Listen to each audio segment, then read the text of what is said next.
தற்போதைய அண்மை செய்தியை பார்க்கிறோம். செந்தில் பாலாஜி ஜாமீன் மனு மீதான விசாரணையை நாளைக்கு ஒத்திவைத்திருக்கிறது சென்னை உயர்நீதிமன்றம். இது தொடர்பான கூடுதல் விவரங்களோடு இணைகிறார் எமது நீதிமன்ற செய்தியாளர் மதன். விவரங்களை பதிவு செய்யலாம். இன்றைய வாதங்கள் என்னென்ன எடுத்து வைக்கப்பட்டன? பலா, செந்தில் பாலாஜி தாக்கல் செய்த இரண்டாவது முறையாக சென்னை உயர்நீதிமன்றத்தில் தாக்கல் செய்த அந்த ஜாமீன் மனுதான் இன்று நீதிபதி ஆனந்த் வெங்கடேஷ் முன்பு விசாரணைக்கு வந்தது. இன்று விசாரணை தொடங்கியவுடன் ஆஜரான மூத்த வழக்கறிஞர், உச்சநீதிமன்ற வழக்கறிஞர் ஆரியம்மா சுந்தரம் ஏற்கனவே செந்தில் பாலாஜியுடைய அந்த ஜாமீன் மனு தள்ளுபடி செய்யப்பட்ட சென்னை முதன்மை அமர்வு நீதிமன்றத்தில் வைத்த வாதங்களை தான் பெரும்பாலான வாதங்கள் மீண்டும் இங்கே வைத்தார். குறிப்பாக இரண்டு விஷயங்கள். அதாவது, செந்தில் பாலாஜியிடமிருந்து பறிமுதல் செய்யப்பட்ட அந்த பென் டிரைவ் ஹார்ட் டிஸ்கில் இருந்து அது கோப்புகள் அழிக்கப்பட்டுள்ளது. அதற்கான ஆதாரங்களை இன்று மேற்கோள் காட்டி அதற்கான ஆதாரங்களை வைத்து இன்று வாதம் எடுத்து வைத்தார். அதே போல கடந்த முறை சென்னை முதன்மை அமர்வு நீதிமன்றத்தில் செந்தில் பாலாஜி கைது செய்யப்பட்ட பிறகு எந்த ஒரு சந்தர்ப்ப சூழ்நிலையும் மாறவில்லை.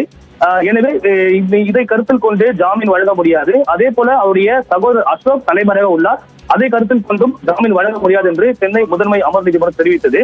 இந்த இரண்டு விஷயங்களும் தவறானது. தற்போது செந்தில் பாலாஜி தன்னுடைய அமைச்சர் பதவியை ராஜினாமா செய்துவிட்டார். எனவே இந்த வழக்கில் தற்போது சந்தர்ப்ப சூழலை மாறிவிட்டது என்ற ஒரு விளக்கத்தை கொடுத்தார். அதே போல தன்னுடைய சகோதரர் அசோக் தலைமறைவு குறித்த வாதத்தை பார்க்கும்போது, ஒருவர் அந்த ஒரு வழக்கில் குற்றம் சாட்டப்பட்ட மற்றொருவர் தலைமறைவா இருந்தால் அதை காரணம் கொண்டு மற்றொரு ஜாமீன் மறுக்கக்கூடாது என்ற உச்சநீதிமன்ற தீர்ப்பு உள்ளது.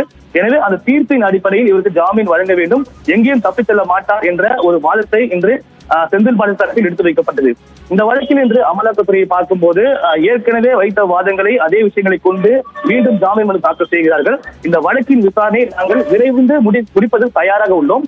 இந்த ஜாமீன் வழக்கை விசாரிப்பதற்கு பதிலாக விசாரணை நீதிமன்றத்தில் அந்த வழக்கு நிலுவையில் உள்ள வழக்கை விரைந்து விசாரிக்க வேண்டும் என உயர்நீதிமன்றம் உத்தரவிட வேண்டும் என்ற வாதத்தை எடுத்து வைக்கப்பட்டது. அது மட்டுமில்லாமல் அவருடைய சகோதரர் அசோக் தற்போதைக்கு தலைமறைவாக உள்ளார். எனவே ஜாமீன் வழங்கக்கூடாது என்ற ஒரு பதில் மனு தெரிவிக்கப்பட்டது. இன்றைய தினத்தை பொறுத்த வரைக்கும் செந்தில் பாலாஜியுடைய அந்த வாதங்கள் இது நிறைவடைந்து விட்டது. எனவே அமலாக்கத்துறை தரப்பு வாதங்களுக்காக இந்த வழக்கு மீண்டும் நாளை பிற்பகல் 2:15 மணிக்கு தள்ளி வைக்கப்படுகிறது. பாலா, நன்றி மதன், விரிவான விவரங்களை பதிவு செய்தமைக்கு.